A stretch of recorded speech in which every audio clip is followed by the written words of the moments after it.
If you're one of the 23 million households that has brought a new pet into your home in the last year and a half, then this message is for you.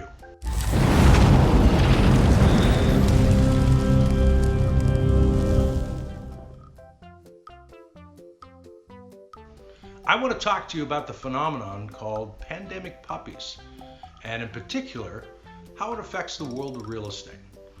So, recently I wrote a blog. The links are down in the comments, and it talks about how these new fur friends of ours affect our world in real estate. So click the link, read the blog, enjoy. I'd love to hear your comments. See you soon.